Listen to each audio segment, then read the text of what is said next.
बीबीएचं directly नाही पण indirectly तर म्हणता येईल की हॉटेल लाईनची सुरुवात बीबीएच्या कोर्समुळे झाली, त्या सरांमुळे झाली. आज जेवढं आपण क्लिअर होऊन जातो ना तेवढाच कन्फ्युज असतो आपण कॉलेज टाइम मध्ये. कारण जी गोष्ट आज चांगली जमली उद्या असं वाटतं आपण त्याच्यात करिअर करावं. जसा सैराट हिट झाला, खूप साऱ्या लोकांना नागराज मंजुळे व्हायचो, त्याच्यातला आम्ही एक होतो.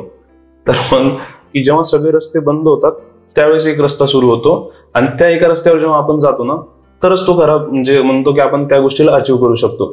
तर आता फायनान्स एवढा कमवायचा की बाकी फ्युचरमध्ये कुठंच आपल्याला एखादी फील्ड सोडावं नाही लागणार. कधी कधी आपल्याजवळ फायनान्स कमी असतो ना तर ही गोष्ट आपल्यासाठी चांगली पण असते. ऑप्शन क्लिअर होऊन जातात. आपल्याजवळ क्लाउड किचनचा ऑप्शन होतं, कारण आउटलेट तर टाकू शकत नव्हतो आपण. ज्यावेळेस माणसाला नॉलेज नसतं त्यावेळेस खूप फास्ट डिसिजन घेतो. नॉलेज असल्यानंतर तो थोडा स्लो होऊन जातो. ऑब्विस स्पेसिफिक फूड इंडस्ट्री बद्दल बोलत असेल तर ही सर्व्हिस बेस्ड इंडस्ट्री आहे. याला तुम्हाला प्रत्येक बॉलवर 6 मारणे. ब्रँड तयार करणं म्हणजे रेसिपी तयार करणं असं नसतं. विशाल तू पेट्रोल पंपवर जॉब कर, तू या एनजीओ मध्ये जॉब कर. तर मग त्यावेळेस मी बीबीए चालू असताना मी भरपूर जॉब केले. ऑलमोस्ट मी 3 वर्ष जॉब केले.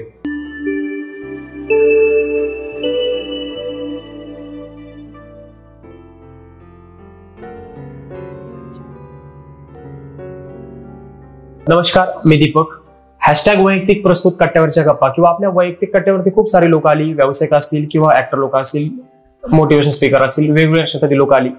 आज असेच एक संभाजीनगरवरून एक तरुण व्यावसायिक ज्याने आपलं करिअर वेगळ्या क्षेत्रामध्ये केलं, नंतर एक चांगला व्यवसायाचं एक मॉडेल उभा करून आज पूर्ण महाराष्ट्र बाहेर देखील फ्रँचायझी आहेत. असे असणारे विशालजी नाईक सर आहेत. त्यांचा चाय सिनेमा कॅफे हा एक ब्रँड आहे. त्याच्यावरती त्यांचे अजून बरेचसे व्यवसाय चालतात. तर ते कशा पद्धतीने चालतात किंवा ते कशा पद्धतीने आतापर्यंत रन कसे केले किंवा ते आता इथून पुढे त्यांची कल्पना कशा आहेत त्या व्यवसायाच्या बद्दलच्या किंवा अजून काही व्यवसायामध्ये जे तरुण आहेत किंवा फ्रँचायझी मॉडेल, ह्या संपूर्ण गप्पा आज या कट्ट्याच्या माध्यमातून त्यांच्याकडून मुलाखतीच्या माध्यमातून आपण जाणून घेतोय. सर, तुमचं हॅशटॅग वैयक्तिक या चॅनलवरती मनापासून मी स्वागत करतोय. नमस्कार, धन्यवाद. सर, तुम्ही शिक्षण कशामध्ये घेतलं हा इथून मी एक सुरुवात करेल. म्हणजे मुलाखतीला सुरुवातीला जर पाहिलं तर एखादी सुरुवात करणं गरजेचं आहे. मी इथून सुरुवात करेल, आपण त्यानंतर व्यवसायाकडे येऊ. पण शिक्षण कशामध्ये चालू केलं किंवा ते घेतलं कुठे? आता बेसिकली मी जालना जिल्ह्यात बिलॉंग करतो. तर 10वी पर्यंत मी मराठी मीडियम मध्ये होतो. तर त्याच्यानंतर गावाकडे असं आहे की 11वी-12वी साठी संभाजीनगरला यायचं आणि नीटची तयारी करायची, MBBS व्हायचं. मग त्या हिशोबाने मी 11वी-12वी साठी संभाजीनगरला आलो. अभ्यास वगैरे चांगला होता त्यावेळेस, पण MBBS साठी काही लागला नाही नंबर, BDS साठी लागत होतं. पण त्या टाइमला असं होतं की असं म्हणता येईल आपल्याला की जे व्हिडिओज वगैरे बघितले आणि त्याच्यातूनच आपल्याला असं झालं होतं की आता असे व्हिडिओज पाहिले की ज्याच्यामुळे बिझनेस बद्दल इंटरेस्ट तयार झाला. पण तो नसतं की जे आपण फक्त बघतोय की हा असं काहीतरी बनायचं, आपल्याला त्याची डेप्थ माहिती नाहीये, ही प्रोसेस माहिती नाहीये, फक्त बिझनेसचा बोर्डवर. त्यावेळेस BBA हा कोर्स माहिती झालेला होता, bachelor of business administration, business related आहे. मग त्या टाइपने मी BBA ला ऍडमिशन घेतलं. मग BBA कम्प्लीट केलं. मग त्याच्यानंतर फिल्म मेकिंगचा पण एक टाइम राहिला माझा. नाही, त्याच्यानंतर बिझनेस सुरू झाला. बाकी 10वी पर्यंत 12वी पर्यंत नॉर्मल जसं आपण एज्युकेशन घेतो, मेडिकल फील्ड वगैरे त्या टाइपचा होता. तुम्ही BBA केलं. BBA नंतरचा विषय येतो की तुम्ही फिल्म मेकिंग मध्ये उतरलाय, त्याच्यानंतर बिझनेस केलाय. तर मग हा जो व्यवसाय आहे त्या व्यवसायावरती काही BBA केल्याचा काही प्रभाव आहे का BBA करून फक्त आपल्याला जॉब करायचा असं काही ठरलं होतं का त्यावेळी? डायरेक्टली एज्युकेशनचं म्हणण्यापेक्षा तिथे एक सर होते BBA ला असताना, आणि आम्ही सगळे जेव्हा कॉलेजला यायचो तर मग BBA डिपार्टमेंट थोडं नॉन ग्रँटेड असल्यामुळे आमच्याकडे लक्ष कमी होतं. BCom वगैरे यांच्याकडे प्रोग्राम असले, गॅदरिंग असले तर आम्हाला थोडेसे लवकर इन्व्हिटेशन भेटायचं नाही किंवा काय म्हणता येईल की इन्फॉर्म नाही करायचे ते कुठला प्रोग्राम वगैरे. तर आमच्या ते खान सर होते. तर मी त्यांना नेहमी म्हणायचो, सर मला तिथं स्पीच मध्ये पार्टिसिपेट करायचं, गॅदरिंग मध्ये आम्हाला पार्टिसिपेट करायचं. तर त्यांच्या लक्षात मी आलेलो होतो. तर त्यांनी समव मला ते थोडं 3 डेट्स मधले नसतात का, ते रँचो टाईपची एक फिलिंग दिलेली होती की विशाल तू पेट्रोल पंपवर जॉब कर, तू या एनजीओ मध्ये जॉब कर. तर मग त्यावेळेस मी BBA चालू असताना मी भरपूर जॉब केले. ऑलमोस्ट मी 3 वर्ष जॉब केले. राईट फ्रॉम हॉटेल लाईन पण मी तशाच टाईपनी घुसलो होतो हॉटेल लाईन मध्ये पण, की दिवाळीच्या सीझन मध्ये सरांच्या मित्रांकडे मुलं नव्हते कामाला. तर त्यांनी सांगितलं मी माझा एक स्टुडंट पाठवतो, आणि मी त्या टाईपनी 2-4 दिवस जॉबला जायचं म्हणून त्यांच्याकडे हॉटेल लाईन मध्ये गेलो होतो. मग नंतरच तिथून कंटिन्यू झालं. तर BBAचं डायरेक्टली नाही पण इनडायरेक्टली तर म्हणता येईल की हॉटेल लाईनची सुरुवात BBAच्या कोर्समुळे झाली, त्या सरांमुळे झाली. ऑब्विस. मग नंतर फिल्म मेकिंगचं डोक्यामध्ये कसं आलं की आपण याच्यामध्ये उतरलं पाहिजे का? कॉलेजचं जरा वातावरण होतं त्याच्यामध्ये? नाही, कॉलेजचं वातावरण नाही. काय माहितीये का की आज जेवढं आपण क्लिअर होऊन जातो ना तेवढाच कन्फ्युज असतो आपण कॉलेज टाइम मध्ये. कारण जी गोष्ट आज चांगली जमली उद्या असं वाटतं आपण त्याच्यात करिअर करावं. आणि कॉलेजमध्ये अभ्यास तर चालूच होता, बट त्या टाइमला मला लाईक गॅदरिंग, प्रोग्राम, स्पीच हे भयंकर आवडायचं. मग त्याच वेळेस रायटिंग वगैरे पण करायचो. मग ती रायटिंग कुठंतरी आमचं एक फिल्म मेकिंगचं एक इन्स्टिट्यूट होतं, तिथं ती सगळ्यात जास्त आवडली. त्याच्यावरच काम सुरू करायचं ठरवलं आणि असंच आम्ही वर्कशॉप, कारण की त्यावेळेस जसा सैराट हिट झाला, खूप साऱ्या लोकांना नागराज मंजुळे व्हायचो, त्याच्यातला आम्ही एक होतो. तर आणि स्टोरी पण छान होती. सगळ्यांना ती पूर्ण 20-22 जणांचा ग्रुप होता आमचा, सगळ्यांनी त्याच्यावर काम पण सुरू केलं. तर म्हणलं आता संभाजीनगरला तेवढं आपल्याला फिल्म मेकिंगला पुढे जाता येत नाहीये समजा, किंवा तेवढा ग्रुप मोठा होत नाहीये, तर आपण पुण्याला यायचं. त्या हिशोबाने मी फिल्म मेकिंगसाठी पुण्याला आलेलो होतो. त्यानंतर मग व्यवसाय, आता फिल्म मेकिंग कॉलेज झालं, त्याच्यानंतर तुम्ही फिल्म मेकिंगसाठी पुण्याला आलात. व्यवसायामध्ये कसे उतरलात? नाही, आपल्याला व्यवसाय करायचा आहे. एक्झॅक्टली. तर आपल्याला, मला असं पर्सनली असं वाटतं की जेव्हा सगळे रस्ते बंद होतात त्यावेळेस एक रस्ता सुरू होतो, आणि त्या एका रस्त्यावर जेव्हा आपण जातो ना, तरच तो खरा म्हणजे म्हणतो की आपण त्या गोष्टीला अचीव्ह करू शकतो.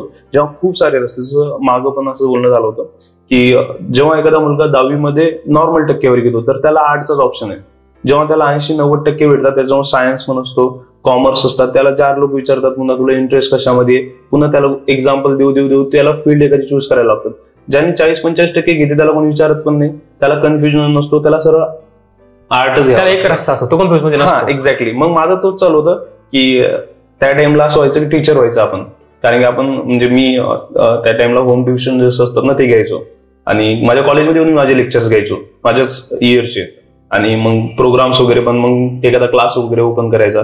मग त्या टाइमला वर्कशॉप अशी जॉईन केली होती फिल्म मेकिंगला, त्याच्या स्टोरी आपली सगळ्यात जास्त हिट झाली. मग आपल्याला असं वाटलं की हे आपल्याला खूप चांगलं जमतं, आपण तर याला टाइमच दिलेला नाही आतापर्यंत, आता याला टाइम देऊन बघू. मग फिल्म मेकिंग मध्ये थोडा टाइम दिल्यानंतर कळालं की याला चांगला टाइम द्यावा लागणार आहे, आणि फायनान्स पण तेवढा द्यावा लागणार आहे. ऍट द सेम टाइम ह्या गोष्टीसाठी आपल्याला घरून 0 सपोर्ट आहे.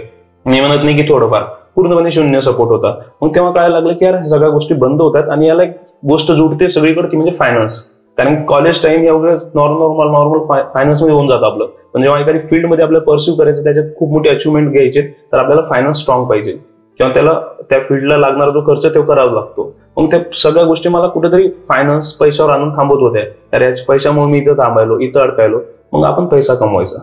मग या एका उद्देशाने मी शेवटी असं झालं की फिल्म मेकिंग मला सोडावं लागते फायनान्समुळे. तर आता फायनान्स एवढा कमवायचा की बाकी फ्युचरमध्ये कुठंच आपल्याला एखादी फील्ड सोडावं नाही लागणार.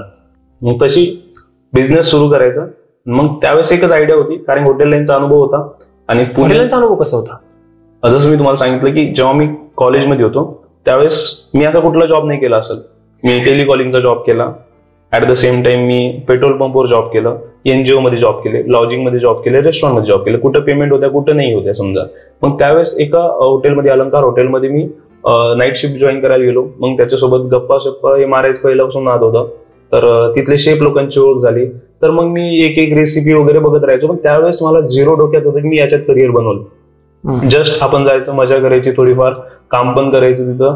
आणि मग ते रेस्टॉरंट लाईन मला चांगली अंडरस्टँड होत होती. याच्यामध्ये मला कळत होतं की एक असं म्हणता येईल की रेस्टॉरंट लाईन आपल्याला जे आज पैसा लावला तर उद्यापासून आपल्याला पैसा वापस द्यायला सुरू करते बाकीच्या इंडस्ट्रीपेक्षा.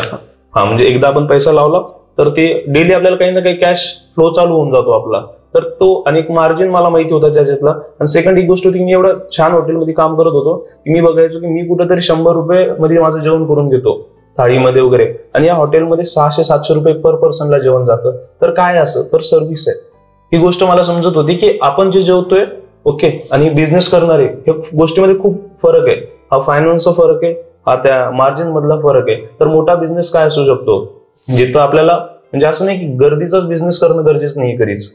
खूप सारे आपण मोठे मोठे शोरूम वगैरे बघतो की त्यांच्याकडे फार रेअरली 4-5 कस्टमर दिसतात आपल्याला. चांगल्या क्लॉथ ब्रँड्स मध्ये गेलो आपण किंवा मोठमोठ्या फूड इंडस्ट्री मधले पण, बट त्यांचा बिझनेस सस्टेनेबल आहे, चांगल्या प्रकारे ग्रो होतो स्लोली वगैरे.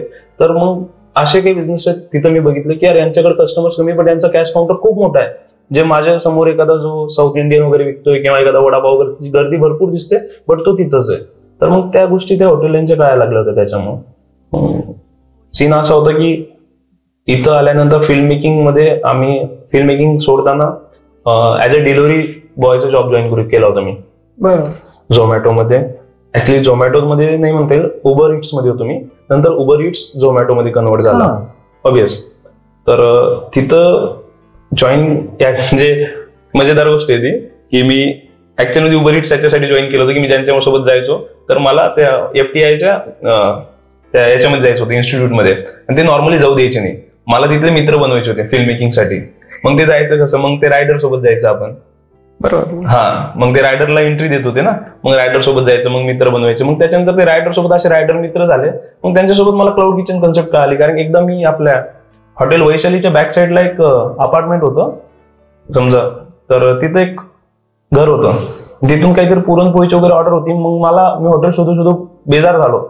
मग तिथं गेल्यानंतर त्यांनी मला एका घरातून दिलं. मी त्यावेळेस खूप जास्त शॉक होतो. मला एवढं माहिती होतं की घरात फक्त मेस चालते, पण तुम्ही घरातून रेस्टॉरंट. मग त्याच्याच नंतर मला फॅजोचा ग्रुप पण दिसला, स्टोरी वगैरे. मग नंतर आलं की क्लाउड किचन इंडस्ट्री खूप मोठी आहे.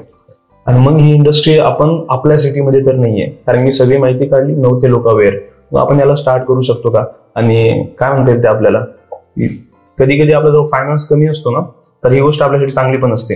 ऑप्शन क्लिअर होऊन जातात. आपल्याजवळ क्लाउड किचनचा ऑप्शन होतं, कारण आउटलेट तर टाकू शकत नव्हतो आपण, डिपॉझिट रेंट वगैरे भरणार कुठून आपण. सो त्या टाईपनी हॉटेल इंडस्ट्री सुरू झाली. मग क्लाउड किचन पासून फायनान्स नव्हता म्हणून सुरुवात केलं, नंतर आपण आता क्लाउड किचन सोडलं पाहिजे, हे कधी ठरलं की आपण आता आलं पाहिजे लोकांसमोर असं? बेसिकली जेव्हा मी क्लाउड किचन सुरू केलं 2020 मध्ये, तर त्यावेळेस पण क्लाउड किचनसाठी पण मी माझ्या ओनरकडून पैसे घेतले होते. आणि घरमालकाने मला दिले होते पैसे. मी पिझ्झा मशीन घेऊन टाकली होती इथं. पिझ्झा मशीन घेऊन तिकडे गेलो संभाजीनगरला. त्याच्यानंतर एक माझी फ्रेंड होती, तिच्याकडून काही पैसे घेतले. माझी थोडीफार सेव्हिंग होती. असं 90K इन्व्हेस्टमेंट माझ्यावर झालं होतं. मग ते पण असं झालं की चांगल्या एरियामध्ये कोणी याच्यासाठी रूम देत नाही आपल्या हॉटेलसाठी, याच्यासाठी घरून वगैरे. मग एका गल्लीमध्ये घेतली आम्ही, तिथं अंडरग्राऊंड रूम भेटली. मग तिथून आम्ही ऑपरेट करायचं सुरू केलं. तर असं होतं की काही वेळेस म्हणता येईल की आपण प्रोडक्ट जेव्हा म्हणजे मी एक गोष्ट खूप, आणि आताच माझं विठ्ठल कामत सोबत जेव्हा भेट झाली, तर ती गोष्ट ऍक्च्युली मनात बसलेली आहे की कस्टमर इज द किंग. आता याला आपण वेगवेगळ्या लँग्वेजमध्ये किंवा वेगवेगळ्या POVने म्हणू शकतो की आलेल्या ग्राहकाला आपल्याला काळजी की नाही, तो 100 रुपये देतो तर त्याला जस्टिफाय व्हायला पाहिजे की 100 रुपयाची सर्व्हिस भेटली. प्रोडक्ट कधीच महाग नसतो. आपण घेतलेला जो फूड आहे कधीच महाग स्वस्त नसतो. आपल्याला जस्टिफाय करता यायला पाहिजे. एखाद्या जागेवर आपण 500 रुपयाचा बिल करतो, तो कस्टमर आनंदाने बाहेर जातो, आणि कधी कधी 30 रुपयाचं खाऊन सुद्धा तो नाराज होऊन जातो. त्या फूडला जस्टिफाय कसं करतोय आपण, ते इम्पॉर्टंट आहे कधी पण. तर प्रोडक्ट फूड हा कधी स्वस्त महाग असं नसतोच.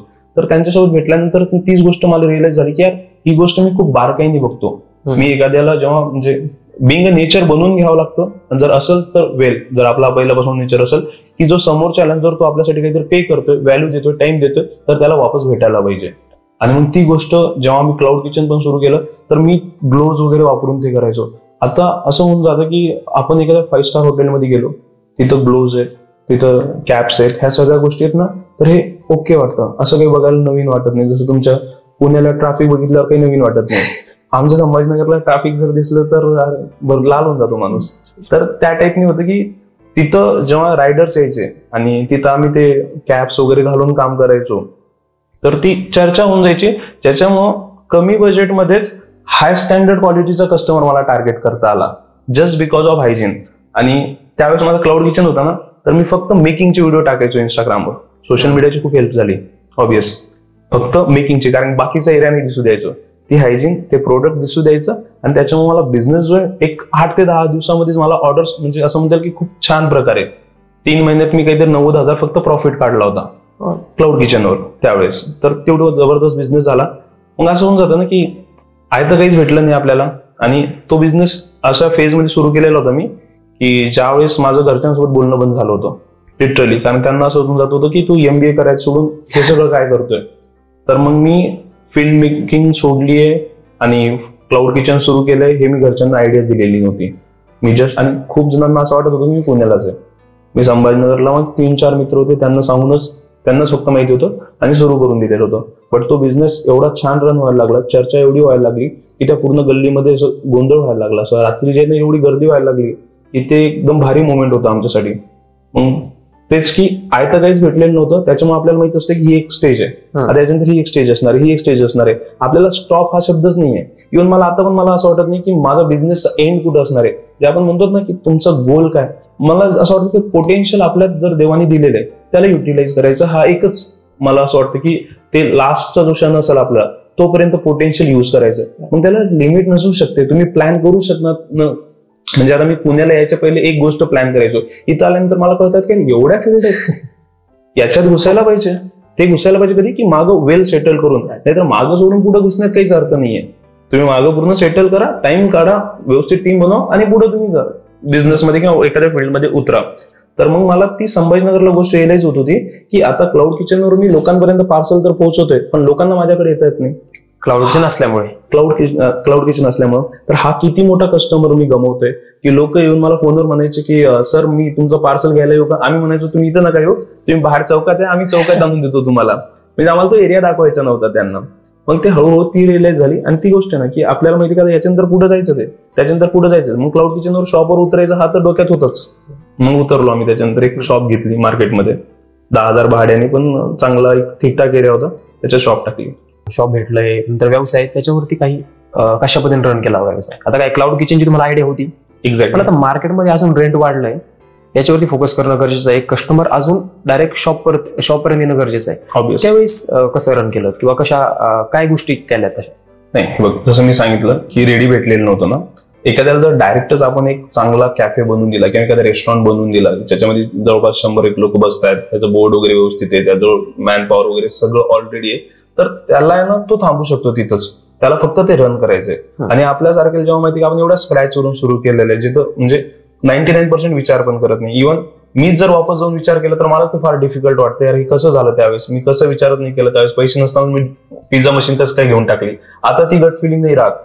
ज्यावेळेस माणसाला नॉलेज नसतं त्यावेळेस खूप फास्ट डिसिजन घेतो, नॉलेज असल्यानंतर तो थोडा स्लो होऊन जातो ऑब्वियस. तर मग मला हे तर माहित होतं की बाय प्रोसेस या सगळ्या गोष्टी होणार आहेत, आपल्याला एक एक टप्पा ओलांडावा लागणार आहे. फक्त घाण अशी झाली की आम्ही जसं शॉप टाकला, एक 8 दिवसामध्ये लॉकडाऊन लागला आणि फ्रँकली त्याला आम्हाला टॅकलच नाही करता आलं. म्हणजे तो असा विषय होता की बिझनेस करायचं काय, जीव वाचवायसारखा संबंध आलेला होता. तर एवढीशी सेव्हिंग, आणि मी पुन्हा माझ्या घरमालकाकडून 1.5 लाख रुपये घेतले होते, कारण आता शॉप टाकायला पुन्हा पैसे लागत होते आणि त्यांचा ट्रस्ट झाला होता की हा मुलगा करून देतो. तर आम्ही पुन्हा त्या मार्केटमध्ये शॉप टाकला, त्याच्यावर खर्च लावला, कलर पासून बोर्ड सगळ्या गोष्टी केल्या, चेअर फर्निचर सगळं, आणि 8 दिवसात लॉकडाऊन लागला. मग त्याच्यातून जो 6 महिन्याचा पिरियड गेला तो खूप घाण होता. मेंटली पण असं म्हणता येईल आपण, जे फॅमिलीमध्ये पण ज्या गप्पा होतात की जे आपण फील्ड निवडली ती, कारण ती शॉप ओपन करताना मी घरच्यांना सांगून दिलं होतं की अशी अशी शॉप आहे, असा बिझनेस मागच्या 3 महिन्यापासून करतोय, तुम्ही येऊन जा ओपनिंगसाठी. त्यांना ओपनिंगला बोलवलं, मस्त खुश होते सगळे, यार हा असंच काहीतरी करणार होता, आम्हाला माहिती होतं.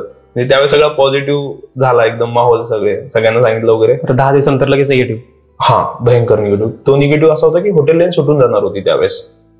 ऍक्च्युली मला असं वाटतं की माझ्या पूर्ण शहरामध्ये कोणाला टॅकल करता येत नव्हतं. ज्यांना मी आम्ही बोलायचो वगैरे सगळं असं की त्याला टाइम ड्युरेशन माहित नव्हतं ना आपल्याला, 3 महिने 6 महिने किती चालणार आहे.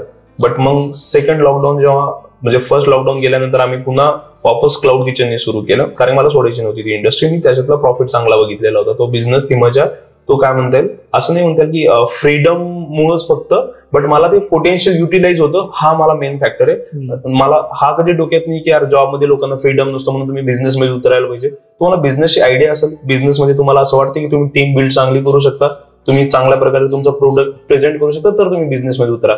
उगीच कोणाच्या हाताखाली काम नाही करायचंय किंवा मला 9 to 5चा हा कन्सेप्ट आवडत नाही म्हणून मी बिझनेस करायचं, हा मला कुठेतरी रॉंग परसेप्शन वाटतोय, जे आता उगीच वाढत चाललंय आपल्या महाराष्ट्रामध्ये भरपूरच. आणि ते या तुम्ही आमच्या ब्रँड सोबत काम करा आणि बना तुमचे ओन मालक, त्याच्यापेक्षा थोडीशी गट फिलिंग बघायला पाहिजे आपण की आपण ऍक्च्युअल मध्ये किती गोष्टी करू शकतो, मग 100% बिझनेसमध्ये उतरायला पाहिजे. मग आता ते तुम्ही शॉप केलं तर फ्रँचायझीचं मॉडेल तुम्ही स्वतःच केलं? त्याचं काय कन्सेप्ट? पहिले जेव्हा मी सुरू केलेलो त्यावेळेस डोक्यात होतं की आता तो आउटलेट छान चालायला लागला, आणि ऍट द सेम टाइम मला एक गोष्ट कळालेली आहे की बिझनेसमध्ये जर आपण आपल्या किचनमध्ये असेल तर आपली किंमत 8 ते 9 हजार रुपये. जर तोच आपण काउंटरवर शिफ्ट झालो 12, 13, 15 हजार रुपयेपर्यंत, तेच एक मॅनेजर पर्यंत 15 ते 20 हजार. जर आपल्याला आपली खरी बिझनेसची किंमत ओळखायची असेल तर या ऑपरेशन मधून बाहेर निघावं लागेल, आपल्याला स्वतःला फ्री करावं लागेल. मग आपल्याला म्हणजे त्याची काही किंमतच नाही, अनमोल होऊन जातो आपण. तर ह्या गोष्टी ओळखता यायला पाहिजे. त्यासाठी आपण टीम बिल्ड करायला पाहिजे की खाली जे मुले तुमचे काम करणारे त्याच्यातलं एक चांगला manager. At the same time तुम्ही ह्या ज्या गोष्टी आहेत, सीसीटीव्ही कॅमेरा, सॉफ्टवेअर्स, याच्यावर लक्ष द्यायला पाहिजे. ह्या गोष्टी बनलेल्याच आहेत की तुमचं ऑपरेशन स्मूथ चालायला पाहिजे म्हणून. या सगळ्या गोष्टीवर खर्च केला, प्रॉपर टीम बनवली. मग त्याच्यानंतर फ्री व्हायला लागल्यावर ह्या गोष्टी कळायला लागल्या, आता आपण एक्सपांड करायला पाहिजे. आता आपण संभाजीनगरमध्ये चांगला मार्केट पकडला, आता आपण कुठली, मग आम्ही नाशिकला गेलो, तिथे लोकेशन पाहिलं, तिथं सुरू केला. विदिन एका महिन्यामध्ये पण आमचा बिझनेस तिथं पण बूम झाला. तो सेम आम्ही नागपूरला सुरू केला. नागपूरला पण बिझनेस छान प्रकारे रन झाला. मग ही जेव्हा गोष्टी कळायला लागतात तेव्हा समोरून लोक आपल्याकडे फ्रँचायझी मागायला येतात. आपल्याला फ्रँचायझीचं स्ट्रक्चर पण माहित नसतो की कसं द्यायचं, काय द्यायचंय ते येतात. मग आपण आपल्या गोष्टी त्या करतो, त्याच्यावर वर्कआउट. आता खूप सारे ब्रँड असतात ते फ्रँचायझी देतात. बऱ्यापैकी काय होतं की ही फ्रँचायझी कॉस्ट आहे, ही द्या, तुमचा बिझनेस चालू करा. हा एक चालतं 50,000 आहे, काही फ्री घेऊन जा, ह्या गोष्टी होतात. याच्यामध्ये काय वाटतं तुमच्या, याच्याबद्दलचं मत काय? नाही, ऍक्च्युली 2 टाईपनी गोष्टी चालू आहेत. पहिली तर गोष्ट, आता मी जस्ट पूर्ण भारतच फिरलो मागच्या 6 महिन्यामध्ये. तिथं माझा एक अनुभव असा आला की आपल्याकडे असं म्हणणं जातं की मराठी माणूस व्यवसाय करत नाही, मराठी माणूस काम करू शकत नाही. ही एक गोष्ट आपल्या डोक्यात घातली जाते. मग आपल्याला काय बघतो, आपण एक पाणीपुरीवाला बघतो, एक भेळवाला वगैरे, अरे अरे किती मेहनती आहेत. पण जर खरं बघायला लागलो तर खरंच मराठी माणूस व्यवसाय करत नाही का? मराठी माणूस व्यवसाय करतो, खूप छान प्रकारे करतो, मोठे व्यवसाय करतो. आपण काहीतरी कम्पेअर करतो की यार हा तो पाणीपुरीचा व्यवसाय करतो, त्याला डोक्यात टाकून आपण काय म्हणतो की यार फक्त मराठी माणसं कामाला लाजतो. अशी गोष्ट नाहीये. मराठी माणूस चांगले लिडरशिपचे बिझनेस करत असेल, छोट्या लेवलचा पण बिझनेस करतो. बाहेर जेव्हा मी बघतो यार की यार आपल्या महाराष्ट्रासारखं डेव्हलप बाकी काहीच नाहीये. इथे जेवढे लोक आपले फास्ट फॉरवर्ड आहेत, डिसिजन मेकिंग मध्ये आहेत, म्हणजे टीम ऑपरेशन मध्ये, ह्या सगळ्या गोष्टीमध्ये मराठी माणूस खूप पुढे आहे. उगीच आपल्या डोक्यात घातलं जातं की मराठी माणूस काम करत नाहीये किंवा बिझनेस टाकत नाही. हे नाहीये, आहे, आपण चांगल्या बिझनेसमध्ये. मग इथं काहीतरी असं येतात की तुम्ही जे आहेत ते योग्य नाहीये, मग तुम्ही काहीतरी चांगलं या, आमच्यासोबत जुळा. मग असं कुठेतरी एक फ्रँचायझीचा स्ट्रक्चर चाललेला आहे की जो एखादा माणूस पिअर प्रेशर मध्ये येऊन जातो की यार आता मी 9 to 5 जे ते कुठेतरी असं होऊन गेलंय की लाज वाटायला लागली सांगायला लोकांना 9 ते 5. असं कुठेतरी एक झालेलं आहे. म्हणजे माझ्या घरामध्ये माझे मोठे बंधू बँक मॅनेजर आहे, माझी बहिणी पण बँक मॅनेजर आहे, दे आर हॅपी. म्हणजे एक असा अनुभव आहे की एक माणूस होता, तो मोमोजचं शॉप चालवतो आमच्या संभाजीनगरला, आणि मी त्यासोबत भेटलो. त्याचा चांगला बिझनेस आहे, म्हणजे एक चांगला टीचरपेक्षा जास्त कमवतो. त्याला भेटल्यानंतर मग मला एक डिस्कशन मध्ये खूप छान गोष्ट कळाली की तो म्हणतो की यार मला माझ्या मुलाला या फील्डमध्ये नाही उतरू द्यायचं. म्हणलं यार का, म्हणजे तू पैसा एवढा कमवतोय तर ऑब्विस म्हणजे तू या फील्डमध्ये काय, तुला या बिझनेसला पुन्हा मोठा करायला लावायला पाहिजे. तर तो म्हणलं, आता त्यांनी तेवढ्या नॉलेजने ती गोष्ट नाही म्हणली, पण मी घेतली त्या गोष्टीला तसं की अरे एवढं दूर मध्ये मला त्याला काम करू नाही द्यायचंय. म्हणजे प्रत्येक माणसाने बिझनेस त्याच व्ह्यूनी टाकलेला आहे का? तुम्ही जेव्हा सांगताय की यार एखादा माणूस चांगला वेल सेटल जॉब 9 to 5 मध्ये चांगली फॅमिली वगैरे चालवतो, त्याचं घर व्यवस्थित चालू आहे, तो त्याच्या मुलांचं वगैरे फ्युचर सगळ्यांसाठी टाइम देऊ शकतो, उगीच त्याला ते जे करतोय तू खूप चुकीचं करतोय, हे आमच्यासोबत जुळ, याच्यात म्हणण्यात काही अर्थ नाहीये. हा, एखाद्यामध्ये पोटेन्शियल आहे, तुमच्या ब्रँडची वाईब त्याच्यासोबत मॅच होतीये, तुम्ही दिलेला प्रोडक्ट तो चांगल्या प्रकारे प्रेझेंट करू शकतो, देन इट्स गुड. मग तुम्ही फ्रँचायझी बिझनेस करायला पाहिजे. उगीच एखाद्याला फक्त हॅमरिंग करायची की तुम्ही जे करताय ते चुकीचं आहे, आमच्यासोबत जुळा, ते कुठेतरी रॉंग वाटतंय. काय होतं की आता पहिलं देखील बोललं जात असेल की 9 ते 5 जॉब नाही करायचा आहे, याच्यामध्ये मजा नाही, ह्या ज्या गोष्टी आपण आता बोललो त्या पद्धतीने. पण आता सोशल मीडियामुळे सध्या जास्त होत आहे का, असं वाटत नाही का की 9 ते 5 जॉब नाही करायचा आहे, कोणाच्या खाली काम नाही करायचं, या गोष्टी अशा? नाही, 100% म्हणता येईल की सोशल मीडियामुळे जास्त होते. बट सोशल मीडिया हा प्लॅटफॉर्म आहे की ज्याच्यामुळे खूप सारे बिझनेस वाढले. म्हणजे मी लोकांपर्यंत पोहोचलो, मी फक्त संभाजीनगर पर्यंत लिमिटेड होतो, कुठेतरी सोशल मीडियामुळे पोहोचलो गेले. आणि खूप सारे बिझनेसेस जे खूप चांगल्या प्रकारे करतात आणि जे सोशल मीडियामुळे पूर्ण चांगल्या प्रकारे करू शकतात. तुम्ही तो फ्रँचायझीचा विषय तो वेगळा होता, बट सोशल मीडिया असं आहे की प्रत्येक गोष्टीला आता आपल्याला डेप्थ मध्ये घेऊन जाते. आता ते असं झालंय की आपण खरंच आपल्या विचारांनी विचार करतोय की या सोशल मीडियाच्या विचारांनी विचार करतोय. आपण एखाद्या पर्सनला जसं त्यांची जशी PR टीम असते ते जसं दाखवतोय तसं विचार, कारण जसं आपण हे कोण विचार करणार की डोनाल्ड ट्रम्प त्या जे फेसबुक किंवा हे असे जे प्रमोशन्स होते याच्यामुळे निवडून आला म्हणतात की त्या लोकांना भाग पाडायचे विचार करायचा. कुठेतरी आपल्या इथं सोशल मीडिया तसंच होतोय की एखाद्या माणसाला कसं प्रेझेंट झालं, एखाद्या पार्टीचं सोशल मीडिया एवढा PR आहे की छोटे छोटे उद्घाटन पण आपल्यापर्यंत पोहोचतात आणि एखाद्या पार्टीचं खूप मोठं काम केलेलं पण आपल्यापर्यंत पोहोचत नाही. तर सोशल मीडिया ऑब्विस 100% याला आपण म्हणजे म्हणू शकत नाही की सोशल मीडियाचा इम्पॅक्ट नाही, 100% इम्पॅक्ट आहे. सर, तुमचे व्यवसाय 2 चालतात, CCC आणि MM, तर त्या कन्सेप्ट कशा आहेत? म्हणजे आता मोमोजची कन्सेप्ट जर बघायची झाली तर आम्ही मोमोज पहिले फक्त आमच्यासाठीच बनवायला सुरू केले होते की आमच्या कस्टमरला द्यायला लागतात. एका टाइम नंतर मला नीट कळाले की लाईक मोमोज हा लोकांना आता तो दिवसेंदिवस खूप वाढतोय. ओके, त्याची मेकिंग खूप लोकांना जमत नाही आणि आपल्याला जी मेकिंग जमते, जी टेस्ट आपण मॅनेज करतोय. आणि माझं पहिल्यापासूनच राहिलेलं आहे की तिने म्हणतात की जर 10 कस्टमर जरी असेल तर त्या टाईपनी सर्व्हिस द्या, 100 असेल तरी ती सर्व्हिस त्या लेवलनी द्या तर मी मोमोज फक्त माझ्या ओन आउटलेटसाठी पण बनवायचो, तर ते स्टाफ जो आहे त्यांची जी मेकिंग आहे ती सेम राहायला पाहिजे, त्यांना एक प्रोसेस देऊन टाकतो आम्ही सेंट्रल किचन करून. तर मोमोजची माझी टेस्ट बदलली नाही. मग ते हळूहळू पूर्ण सिटीमध्ये आम्ही मोमोज सप्लाय करायला लागलो. ऍट अ टाइम त्याची एवढी डिमांड वाढली की पूर्ण महाराष्ट्रात आपण मोमोज सप्लाय करतो. मग त्याच्यानंतर आम्ही एक मोमोजचा ब्रँड डेव्हलप केला, मोहमाया मोमोज, की ज्याच्या थ्रू ते बेस्ट क्वालिटीचे मोमोज आणि बेस्ट ब्रँड थ्रू प्रेझेंट करू शकतात. सो त्या टाईपनी मोहमाया मोमोज डेव्हलप झाला. आणि ट्रिपल सी फार मजेदार कन्सेप्ट आहे. म्हणजे तो कसा डेव्हलप झाला? तर जे सगळ्यात जास्त टाइम दिलेला आहे आम्ही ट्रिपल सीला, तो फिल्म मेकिंगच्या टाइमला आलेली कन्सेप्ट आहे ती. जसं की चाय सिनेमा कॅफे हे खूप लोक नावातच विचार करायला लागतात, म्हणजे विचारतातच की हे काय नेमकं. तर फर्स्ट तर आम्ही तो नावच तशा हिशोबाने ठेवला ट्रिपल सीने, की लोकांनी विचारायला पाहिजे, आम्हाला बोललं पाहिजे की सर हे काय, त्याच्यामुळे आपला कन्व्हर्सेशन सुरू होतो. First thing. सेकंड असं होतं की आज मी बघतो की चाय हा बिझनेस कधीच म्हणजे काय म्हणता येईल एव्हरग्रीन बिझनेस आहे, तो कधीच बिझनेस संपणार नाही. ओके. बट त्याचा जो कॉम्पिटिशन आहे, ओके, तो डे बाय डे आपल्याला इव्हेंच्युअली काय म्हणतो की आपल्याला एक पाय पुढे राहावं लागेल. एक टाइम असं होतं की टपरीवर चाय विकायची, त्याच्यानंतर येवले आला, त्यांनी आपल्याला एक चांगलं वेल फर्निश शॉपमध्ये आपल्याला त्यांनी काय दिलं की हा तुम्ही असं चाय पिऊ शकता. छान मार्केट पकडला त्यांनी. आता एका टाइम नंतर असं होऊन जातं की तसे आउटलेट्स एवढे झालेत मार्केटमध्ये, दर 2-3 दुकान सोडल्यानंतर चाय तर एव्हरग्रीन आहे, बट त्याला मग प्रेझेंट कसं करायचं. मग डोक्यात येणारी हीच नेहमी एक कन्सेप्ट होती की चाय सोबत त्यांच्याकडे फक्त एक कुकीज किंवा बिस्किट्स आहेत. Okay, right. आता माझ्याकडे चाय हा खूप इझिली येऊन जातो, चायसाठी जो कस्टमर येऊन जातो. पण माझं जे स्नॅक्स आहेत like pizza, momos, burger, sandwich, rolls आहेत, शेक्स आहेत, मोजितोज आहे, त्याच्यामुळे जो कस्टमरची बिलिंग प्राइस आहे ती इझिली वाढून जाते. ओके. त्यांच्याजवळची अवेलेबिलिटी होऊन जाते की आपल्यासारखे 2 मुलं आहेत, चलो ठीक आहे, आपल्याला एक 10-15 मिनिट चिल करायचे, फक्त बसायचे. सो आपल्याला तशा आउटलेट्सवर जायला बसता येत नाही जिथे फक्त चाय उभं राहून ठेवावं लागते. हा, बट तो ट्रिपल सीवर येऊन थोडा 10-15 मिनिट चांगल्या प्रकारे बसू शकतो, तो त्याचा चाय घेऊन जाऊ शकतो. आणि एखाद्याला ज्याला टाइम स्पेंड करायचा, त्याला फूड पण घ्यायचंय, त्याच्यावरती व्हरायटीज आहेत की एखाद्याला चाय, एखादा पिझ्झा पण आहे, सँडविच पण आहे. सो त्याच्यामुळे ते इतक्या स्पीडमध्ये पूर्ण संभाजीनगरमध्ये ते असं नाही म्हणतात की हक्काचा स्पॉट की सगळ्यांनी चला ट्रिपल सीला जाऊन यायचं. रिझन नसताना सुद्धा लोक ट्रिपल सीला व्हिजिट करतात. म्हणजे असं म्हणतात की एखाद्या शॉप आमच्याकडून उशिरा सुरू झाली तर फोन यायला लागतात की कधी शॉप सुरू होणार आहे. म्हणजे काही काही असं लांबून आलेले असतात की तिथं बसायचं आपल्याला. तर तो चाय सिनेमाचा कन्सेप्टच तसा आहे की, आणि आय थिंक सो चाय आणि सिनेमा हे इंडियाचे 2 इमोशन्स आहेत. राईट. ओके. तर आमची टॅगलाईन पण तीच आहे, serving emotions to the nation, की या 2 इमोशन्सला आपण एका जागेवर सर्व करू. फूड आहे ऑब्वियस, तुमचा फूड बेस्ड पाहिजेच, बट आता याच्या पुढे काय, फूड सोबत तुम्हाला एक वाईब द्यावं लागते कस्टमरला, एक अँबियन्सची कन्सेप्ट आहे की ज्याच्यामुळे त्याला तिथला तो टाइमनी आपण जसं म्हणलो की कुठलाच फूड महाग स्वस्त नसतो, तो जस्टिफाय करता यायला पाहिजे त्याच्या पैशाला आपल्याला. तर तो ट्रिपल सी मध्ये त्या फूड सोबत जी सिनेमाची जी वाईब आहे, जी थीम आहे, त्याच्यामुळे तो जस्टिफाय होतो ना, तो एकदम हॅपी होऊन निघून जातो कस्टमर. मग त्याच्या फ्रेंड्सला याला तो सांगत राहणार.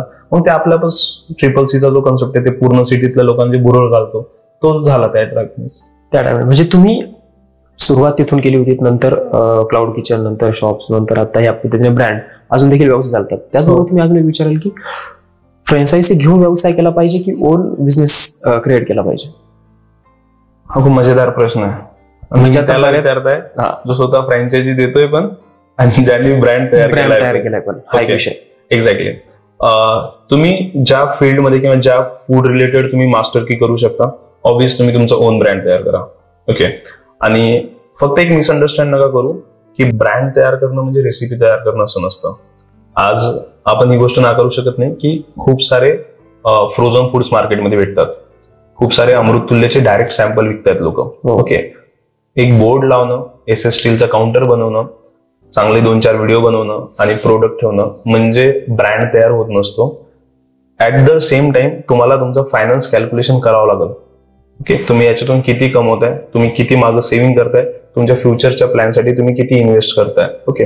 जर ह्या गोष्टी तुमच्याकडून होत असेल तर तुम्ही ब्रँड बनवा. अदरवाईज फ्रँचायझी असं आहे की तुम्हाला सगळं रेडी सेटअप तयार करून दिलेला जातो. त्याच्यामध्ये फक्त असं नाही की तुम्हाला एक मसाला सप्लाय केला जाईल, त्याच्यामध्ये तुम्हाला जे असतं की कस्टमर हँडलिंग पासून तुमचा एक सॉफ्टवेअर, की एक गोष्ट आहे की नुसतं बिझनेस चालतो पण तुम्हाला हिशोब जर भेटत नसेल तर त्याचा एक कंपनीचा ओन सॉफ्टवेअर असायला पाहिजे किंवा ट्रॅकिंगसाठी गोष्टी असायला पाहिजे. ऍट द सेम टाइम तुम्ही जे हिवाळ्यात चाय चांगला चालतो आणि उन्हाळ्यात नाही चालत, मग उन्हाळ्यात 3 महिने लॉस मध्ये जायचं का? त्याच्यावर कंपनीकडून काय प्रोडक्ट दिला जातो किंवा त्याला सस्टेन करायसाठी काय, ह्या सगळ्या गोष्टी जर फुलफिल करत असाल, सगळ्यात बेस्ट तुम्ही 3 दिवस कुठल्याही फ्रँचायझीला व्हिजिट द्यायला पाहिजे.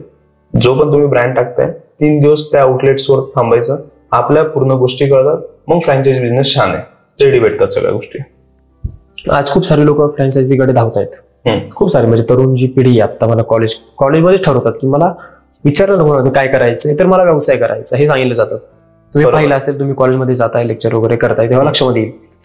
तर आता फ्रँचायझी वाल्याकडून जरा फक्त फ्रँचायझी विकाय चाललंय, टेस्ट मॅनेज ती मेंटेन ठेवत नाहीयेत, असं होतं, त्यामुळे फ्रँचायझी बंद पडतायत. तर अशाबद्दलच काय वाटतं? आता मूळ आमच्या संभाजीनगरमध्ये असं काही एवढं होत नाही. संभाजीनगरमध्ये फूड इंडस्ट्री छान प्रकारे काम करते. इथं एक गोष्ट आढळून येते, समजा की काही काही ब्रँड्स बद्दल असं बोललं जातं की पहिल्यासारखी टेस्ट नाही. याचे 2 रिझन्स आहेत. एक तर खरंच कधी कधी ब्रँडचा कंट्रोल सुटतो एक्सपान्शन याच्या खाली. एक्सपांड किंवा म्हणता येतं ना की जेव्हा फेलियर मध्ये माणूस असतो ना, तेव्हा तो खूप इफेक्टिव्हली काम करतो त्याच्या ब्रँड्सवर, आणि जेव्हा एकदा सक्सेस भेटल्यानंतर ना, तो सक्सेस एन्जॉय करण्याच्या चक्करमध्ये याच्याकडे लक्ष कमी होऊन जातो. आणि जर स्पेसिफिक फूड इंडस्ट्री बद्दल बोलत असाल तर ही सर्व्हिस बेस्ड इंडस्ट्री आहे. याला तुम्हाला प्रत्येक बॉलवर 6 मारणे, असं नाही की तुम्ही 1-2 6 मारलं आणि त्याच्यानंतर चौके 2 रन काढत तुम्ही खेळूच नाही शकत. प्रत्येक बॉलवर 6 मारणं, तुमच्या डेली येणाऱ्या कस्टमरला सर्व्हिस देणंच आहे. तुम्हाला त्याच क्वालिटीचं फूड, आज जो तुम्ही जी पिझ्झा खाऊ घातला किंवा आज जी तुम्ही चाय त्याला दिली आहे, तुम्ही त्याच्यापेक्षा भारी चाय नका देऊ द्या. जी दिली आहे ना आज, तीच उद्या सेम द्या. त्याच्यापेक्षा खराब पण नका उद्या, त्याच्यापेक्षा चांगली पण नका उद्या, कारण रिपीट तो त्याच्यासाठी झालाय जी त्यांनी काल केलेली आहे. Right, exactly. तर तीच टेस्ट आपण द्यायला पाहिजे. तर फूड इंडस्ट्रीमध्ये असं होऊन जातं की कधी कधी एक्सपांडच्या चक्करमध्ये किंवा ते सक्सेस एन्जॉयच्या चक्करमध्ये कुठंतरी बिझनेस कडचा लक्ष जो कमी होऊन जातो. मग लक्ष कमी होऊन जाणं, तर त्याचं एक सोल्युशन आहे की तुम्ही पहिले टीम बनवा. बिझनेसमध्ये माझं पर्सनल ओपिनियन असं आहे की तुम्ही एकटे असाल तर तुम्ही मोठे होऊ शकता, पण जर तुमच्याजवळ टीम असेल तर तुम्ही खूप मोठे होऊ शकता. विदाऊट टीम तुम्ही त्या लेवलला पोहोचू शकत नाही, जे तुम्ही इमॅजिन पण नाही करू शकत. तुमचे टीममध्ये तुमचं ओन स्टाफ येतो, तुमचे मॅनेजर्स येतात, तुमचे वेंडर्स येतात, तुमचे काय म्हणता येईल आपल्याला जी PR टीम असते, जी तुमची सोशल मीडिया टीम असते. यांना कसं आहे की यांना एकदा आपल्याला कसं की झाडांना स्टार्टिंगला रोज पाणी द्यावं लागतं. एकदा झाड मोठे झाले ना, मग त्यांना पाणी द्यायची गरज नसते. तसं आहे की यांना तुम्हाला एकदा तुमच्या विश्वासात घेऊन कन्सेप्ट समजून सांगावं लागते. फ्युचर दिसायला पाहिजे, एक एक गोष्टी ते अचीव्ह करता यायला पाहिजे. एका टाइमनंतर सिस्टम आपल्या आप काम करते की तुम्हाला काही करायची गरज पडत नाही. मग तुम्ही सक्सेस एन्जॉय करा. बट तुम्ही जस्ट थोडंफार काहीतरी केलंय आणि त्याच्यात सक्सेस एन्जॉय करायच्या चक्करमध्ये मग टेस्ट बिघडणार, कस्टमर खराब होणार, जो खूप मोठा उड्या मारत होता. आपल्यासमोर खूप सारे ब्रँड्स आहेत जे तुम्ही बघितलेले आहेत की ज्यांचं नॅशनल इश्यू म्हणून आलेल्या आहेत त्या गोष्टी अशा की त्यांना पूर्णपणे म्हणजे फ्रॉड म्हणून डिक्लेअर केलं जातं. फूड इंडस्ट्रीला कसं फ्रॉड करणार आहे, तो काय एखादा 3 माणसं जोड्याची स्कीम आहे का? मग इथपर्यंत किती घाण केली काही लोकांनी. तर ह्या गोष्टी नाही व्हायला पाहिजे. आपल्या ब्रँडवर आपलं लक्ष असायला पाहिजे. ऑब्वियस. तरुण पिढी जर व्यवसायामध्ये येत असेल तरुण नाही, ऍक्च्युअली मध्ये हा मला सोशल मीडियाचा सगळ्यात बेस्ट ऍडव्हान्टेज हाच वाटतो की आज जो तरुण पिढी आहे ना, तो सगळ्यात जास्त सोशल मीडियावर आहे. आणि सोशल मीडियावर त्याला ना डायरेक्ट बिझनेस येतोय त्याच्याकडे. पहिले ना आपल्याला वर्कशॉप वगैरे जॉईन करावं लागायचं किंवा म्हणजे त्या लोकांना त्यांचे इंटरव्ह्यूज, त्यांचे स्पीच जॉईन करावं लागायचं. आज सोशल मीडिया किंवा इन्स्टामुळे आपण खूप इझिली तो नॉलेज घेतोय. तर तरुण पिढीला तो नॉलेज भेटल्यामुळे तो ना व्यवसायाकडे आकर्षित होतोय. आणि एक टाइम आहे की कधी कधी मलाच रिअलाइज होतं की मी माझा बिझनेस फर्स्ट इयरला असताना सुरू करायला पाहिजे होतो. कारण आज मला वाटतं ना की आता खूप पोटेन्शियल आहे. मे बी त्याचा इफेक्ट वेगळा राहिला असता, पण कधी पण असं वाटतं की मागं 2-3 वर्षापूर्वी जरी केलं असतं, काही ना काही शिकत पुढे गेलो असतो. जर तुमच्याकडं असं आहे की तुम्ही एज्युकेशनला बाजू सोडलेलं आहे, एक वेगळी फील्ड पण तुम्ही प्रॉपर निवडलेली नाहीये, तर तुम्ही व्यवसाय करायला पाहिजे. व्यवसायामध्ये टाइम जर दिला, कन्सिस्टन्सी जर दिली, आपण सरळ 3 गोष्टी आहेत. मी प्रत्येक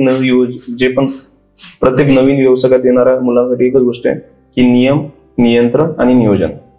या 3 गोष्टी जर केल्या, तुम्ही तुमची शॉप, तुमचा बिझनेस, हे बघा, तुम्ही तुमच्या स्टाफ सोबत, टीम सोबत फ्रँक राहा, but at the same time तुम्ही तुमचा नियम बनवायला पाहिजे. काही गोष्टी नियमाशिवाय बिझनेस चालू शकत नाही. तुम्ही रूढ नाही म्हणता येणार पण आपल्याला, पण तुम्हाला तुमच्या बिझनेसवर नियम ठेवावे लागतील. त्याच्याशिवाय तुमचा बिझनेस स्मूथली रन होणार नाही.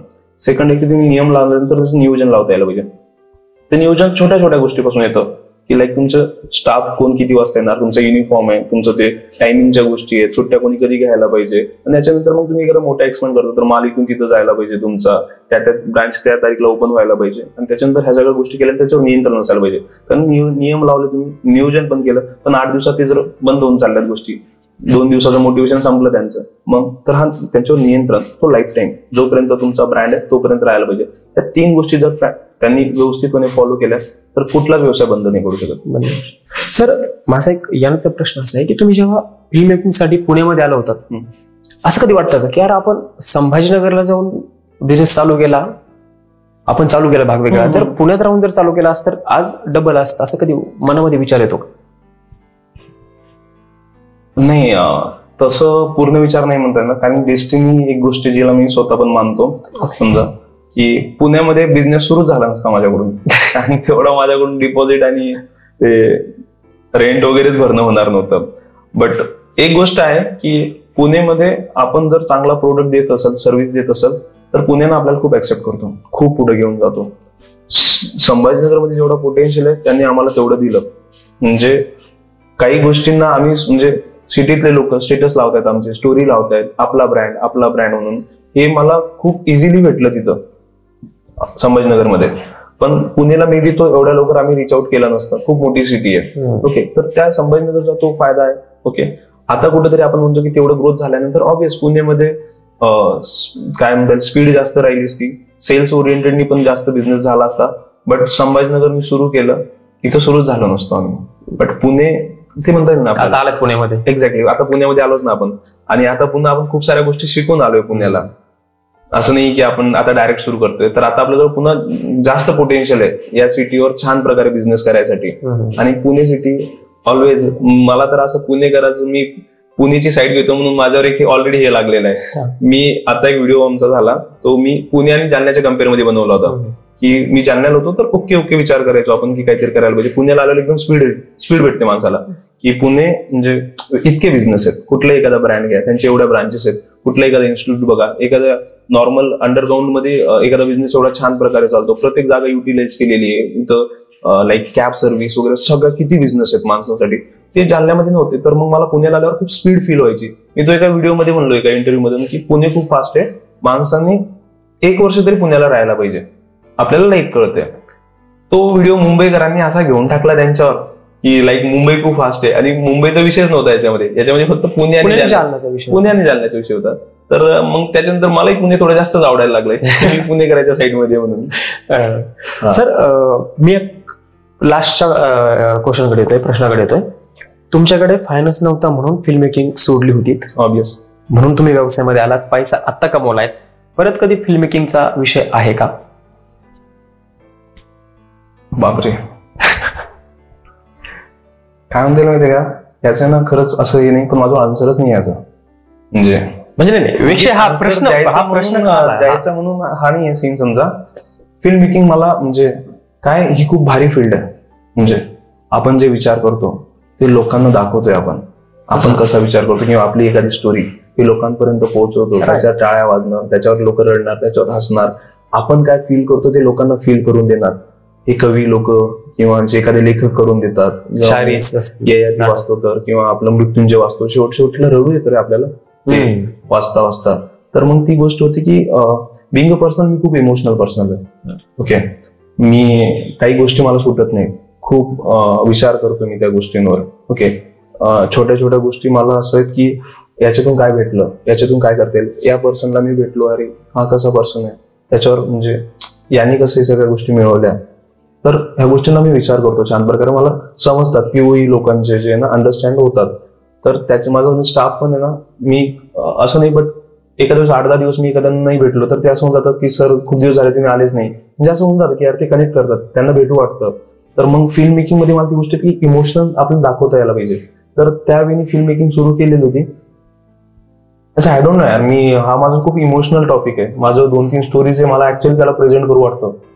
मे बी मी डायरेक्ट नाही करणार, मी एखाद्याला स्टोरी देऊन मग तेच विचारलं. मग परत त्याच्यामध्ये जायचं काय विचार आहे का आता सध्या तरी? विचार म्हणजे विषय हा आहे, प्रश्न हा का आला याचं कारण असं, तुम्ही पुण्यामध्ये फिल्म मेकिंगसाठी आला होतात, हो, पैसा नव्हता, नंतर लक्षात गेला खूप पैसा लागतोय, वेळ जातोय, हा आपल्याकडे दोन्ही नाहीये, ना वेळ ना, कारण वय वाढतंय ना म्हणून.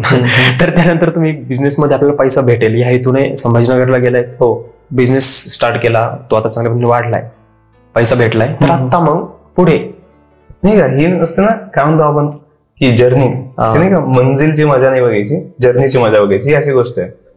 बाय सिच्युएशन बाय टाइम आपले पीओव्ही चेंज होतात, 100% आपले विचार बदलतात.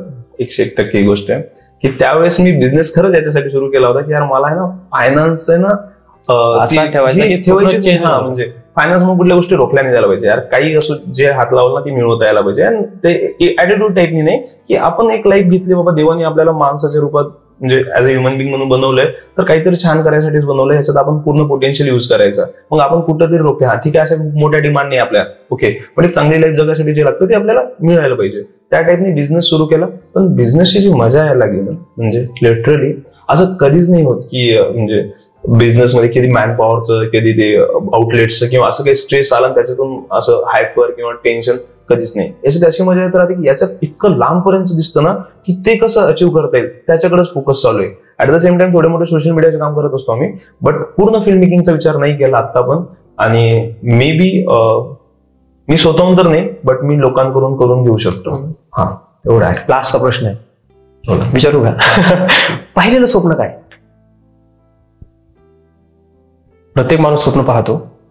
कदाचित तेव्हा कॉलेजमध्ये असताना किंवा जालन्यामध्ये असताना स्वप्न वेगळं असेल, संभाजीनगरला गेलं स्वप्न वेगळं असेल, पुण्यामध्ये आला स्वप्न वेगळं असेल, खूप सोपं करून देतो. नंतर आता बिझनेस स्टार्ट केला तेव्हा स्वप्न वेगळं असेल. आजच्या घडीला काय स्वप्न आहे? माझं ना एक कॉलेज टाइमला एक स्वप्न होतं असं की मला ना जो पृथ्वी आहे किंवा जेवढा एरिया कव्हर आहे ना त्याला ग्रीन करायचं, झाडं लावायचे. हे ना इतकं जास्त डोक्यात गेलेलं होतं माझ्या. मला एक गोष्ट खूप अशी होत राहते की डे बाय डे ऑक्सिजनचा तुटवडा झालेला होता आमच्या इकडं पेशंटला, जालन्याच्या याला. तर मग ते असं त्यावेळेस एक दोन कविता पण होत्या की हा फ्रीमध्ये किती ऑक्सिजन देतो आपण, इथं किती पैशाने घेतो. तर ती गोष्ट डोक्यात पूर्णपणे, एमपीसीचे माझे मित्र होते ते खूप सिरियस राहतात आणि चांगला विचार होतो त्यांच्यासोबत अशा गोष्टींचा. तर तो एक स्वप्न माझं मी कधी पण पूर्ण करणार आहे की मला जितकं मॅक्झिमम झाडं लावता येईल माझ्या लाईफमध्ये, मला ते झाडं लावायचं. तू असं पर्सनल हे झालेलं आहे, टचवूड झालेलं त्या गोष्टीचा की ती करायची आहे. आणि मी आता पण करतो, त्याला मी प्रेझेंट नाही केलेलं एवढं असं बाहेर. मला ते म्हणजे ती गोष्ट खरं आनंद देते. आणि बाकी लाईफमध्ये जर बघायला लागलं ना तर अचिव्हमेंट नावाची अशी काही गोष्ट नसते जर आपण बघायला लागलो तर. कारण प्रत्येक अचिव्हमेंट नंतर एक मोठी स्टेज दिसायला लागते, जे आपण बघतो की आपण स्टेज वाढत जातात आपल्या. मग तर स्वप्न हाच आहे की शेवटपर्यंत ना आपण कामी यायला पाहिजे, आपण आपला जो युजफुलनेस आहे तो राहायला पाहिजे. जे लोक आपल्याला आज मानतात, जे आपल्यामुळे कामं रुकतात लोकांची, अरे हा भेटला पाहिजे, हा पाहिजे, याच्यामुळे ह्या गोष्टी होतील, ओके, ही जी आज आपण तयार केलेला आहे ऑरा, याला लाईफ टाईम मेंटेन राहायला पाहिजे पर्सनली. बाकी मटेरियलिस्टिक थिंगचा असं कुठलाच गोडवा नाहीये की ही गोष्ट या टाइमला या एज मध्ये अचीव्ह व्हायला पाहिजे असं नाही. आज काय म्हणता यार की एक टाइम वडील जे होते माझे, जेव्हा मी संभाजीनगरहून त्यांना आपल्या जालना संभाजीनगरला बोलवलं, तर त्यावेळेस ना ते सांगायचे नाही लोकांना की, म्हणजे वडील पण आमचे नायक आहेत, म्हणजे वेल सेटल्ड होते, काय म्हणतात ते, शेती वगैरे चांगली वगैरे, आणि म्हणजे त्यांचा चांगला कॉन्टॅक्ट आहे गावामध्ये, सगळे लोक ऐकतात त्यांचे. तर इथं सुरू झाल्यानंतर त्यांना ऍक्च्युली माझ्या बिझनेसवर ट्रस्टच नव्हता की हा चालेल म्हणून, कारण त्याच्या पहिले स्ट्रगल असं झालं होतं. तर ते सांगायचे असे, विशालकडे आलो, विशाल काय करतो वगैरे कोणाला सांगायचं पण नाही, जास्त बिझनेस बद्दल बोलायचेच नाही. कारण त्यांनाच होतं की चल विचार हा मुलगा कन्फ्युज टाईप राहतो, 6 महिन्यात बंद करल, वापस MBA वगैरे जॉईन करल. तर ते फार म्हणजे मला खूप माझ्यासमोर असं होऊन जायचं की कसं काय आले असं म्हणायचे, विशाल संभाजीनगरला, तर ते म्हणजे आलो असं सहज, पण कधीच नाही सांगायचे ते की विशाल बिझनेस करतोय वगैरे म्हणून. एक टाइम असं झाला की 1 वर्ष म्हणता येईल त्याच्या, की माझ्या पप्पा आहे ना माझ्यापेक्षा जास्त माझ्या बिझनेसला लोकांसमोर सांगतात की माझ्या मुलाच्या हॉटेल्स येतात, इथे ही हॉटेल आहे, आता हे करतोय, तो ते करतोय. म्हणजे जर मी त्यांना म्हणलो पप्पा आज आपल्याला खूप मोठी इन्व्हेस्टमेंट करायची आहे, काय पप्पा सरळ म्हणतील की बरं ठीक आहे 2 एकर विकायची का. एवढा ट्रस्ट वाढलाय ना, म्हणजे खूप कमी तारीफ करतात ते नसल्यात, म्हणजे असं काय म्हणतात की प्रत्येक जागेवर हा खूप चांगला वगैरे समोर तर बोलणारच नाही, पण ती वाईट जी भेटते ना ते असं भेटते की यार खरंच तिचं सॅटिस्फॅक्शन भेटतोय वडिलांच्या नजरेत. आई सांभाळून घेते रे, आई सांभाळून घेते, मोठा भाऊ सांभाळून घेतो, बहीण सांभाळून घेते. वडील खूप लवकर आपले इमोशन्स एक्सप्रेस करत नाही, आणि त्यांनी ज्यावेळेस सपोर्ट नाही केला ते 100% नाही केला त्यांनी मला. म्हणजे नाही करायचंय, नाही 1 रुपये पण नाही देणार, नाही तू ती फुल सोड, तू येत नाहीस, आम्ही पण तिथे येत नाही, सरळ पूर्णपणे विरोध. आज सपोर्ट करतायत, आज कोणी किती काय म्हणू दे, समजा की कशाला आहे आता शांतपणे जेवढे तेवढं चालवा त्यांनी, कशाला नागपूरला खोलतोय, कशाला नाशिकला खोलतोय, नाही आता ते म्हणणार जे करतोय करू दे, त्याला काय लागतं मी पुरवतो.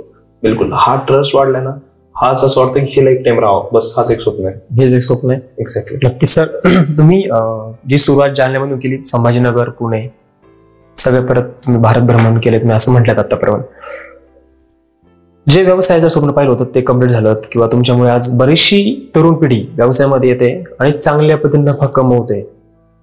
बरेच शॉप्स आहे, नंतर फ्रँचायझी स्वरूपामध्ये अजून काही व्यवसाय तुमचे फ्रँचायझी समोर येतीलच.